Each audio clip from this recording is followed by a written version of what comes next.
മക്കളെ, ഈ പ്രപഞ്ചത്തെ മുഴുവൻ നയിക്കുന്നത് ആരാണ്? നമ്മുടെ മധ്യേ എഴുന്നള്ളിയിരിക്കുന്ന ഈശോയല്ലേ.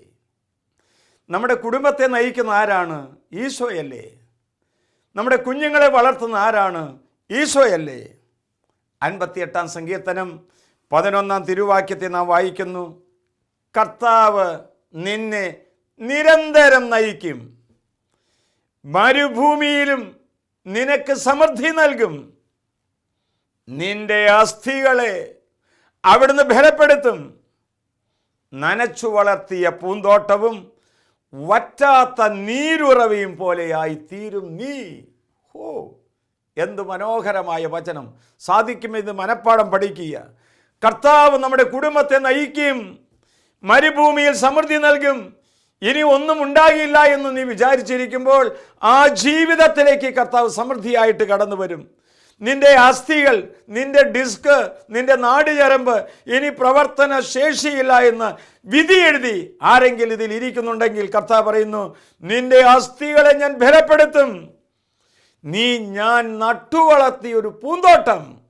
നാം കാണുന്നില്ലേ, വിവിധങ്ങളായ നിറത്തിലും രൂപത്തിലും വലിപ്പത്തിലുള്ള പുഷ്പങ്ങളെ കാണുന്ന പോലെ ദൈവം നട്ടുവളർത്തിയ പൂന്തോട്ടമാണ് ഈ പ്രപഞ്ചത്തിലെ ഓരോ മനുഷ്യനും.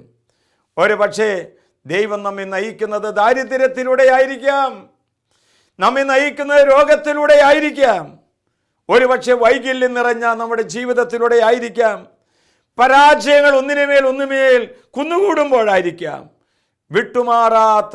വിട്ടുമാറാത്ത ചില തഴക്കദോഷങ്ങളായിരിക്കാം, അനുസരണമില്ലായ്മയായിരിക്കാം, വിധേയത്വമില്ലായ്മയായിരിക്കാം.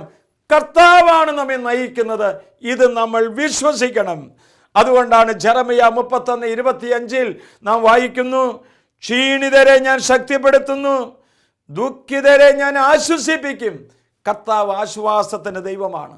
നമ്മെ നയിക്കുന്നതും നമ്മെ നിയന്ത്രിക്കുന്നതും നമ്മെ പരിപാലിക്കുന്നതും ദൈവമാണെന്ന് വിശ്വസിച്ചാൽ ആ ദൈവത്തിൻ്റെ സാന്നിധ്യം നിനക്ക് ഇപ്പോൾ വളരെ ശക്തമായ വിധത്തിൽ അനുഭവിക്കാൻ സാധിക്കും. 2 കരങ്ങൾ ഉയർത്താം. നമുക്ക് കരമുയർത്തി, എന്നെ നയിക്കുവാൻ എൻ്റെ ഭാരം, എൻ്റെ ജീവിതം, എൻ്റെ തൊഴിലും എന്തുമായിക്കൊള്ളട്ടെ, എൻ്റെ ജോലി എന്തുമായിക്കൊള്ളട്ടെ, എൻ്റെ ഉത്തരവാദിത്വം എന്തുമായിക്കൊള്ളട്ടെ, കർത്താവേ നീ എന്നോടൊപ്പം വരണമേ, എൻ്റെ ഓഫീസിലേക്ക് വരണമേ, എൻ്റെ ജോലി സ്ഥലത്തേക്ക് വരണമേ, എൻ്റെ കൃഷി സ്ഥലത്തേക്ക് വരണമേ, എൻ്റെ അധ്വാനത്തിലേക്ക് വരണമേ. നമുക്ക് ഒരുമിച്ച് അധ്വാനിക്കാം, നമുക്ക് ഒരുമിച്ച് നീങ്ങാം. നിരന്തരം കർത്താവ് നമ്മുടെ കൂടെയുണ്ട്. കർത്താവ് നിരന്തരം നമ്മെ നയിക്കും. ഇതാ ദൈവമായ കർത്താവ് പറയുന്നു, അബ്രാഹമേ ഭയപ്പെടേണ്ട, ഞാൻ നിനക്ക് പരിചയമാണ്, നിന്റെ പ്രതിഫലം വളരെ വലുതായിരിക്കും. Hallelujah, hallelujah, hallelujah, hallelujah, hallelujah, hallelujah. ഓരോ മക്കളോട് നീ സംസാരിക്കണമേ കർത്താവേ. നിന്റെ ആണിപ്പാടുള്ള കരങ്ങൾ നീ തൊടണമേ കർത്താവേ. നീ ഞങ്ങളെ നയിക്കണമേ, പച്ചയായിരിക്കുന്ന പുൽത്തകിടിലേക്ക് നയിക്കണമേ, പ്രശാന്തമായ ജലാശയത്തിലേക്ക് നയിക്കണമേ. യേശുവേ, യേശുവേ, യേശുവേ, യേശുവേ, യേശുവേ, യേശുവേ. പരിശുദ്ധ പരമാദിവ്യ കാരുണ്യത്തിന് എന്നേരവും ആരാധനയും സ്തുതിയും പുകഴ്ചയും ഉണ്ടായിരിക്കട്ടെ. ആമേൻ.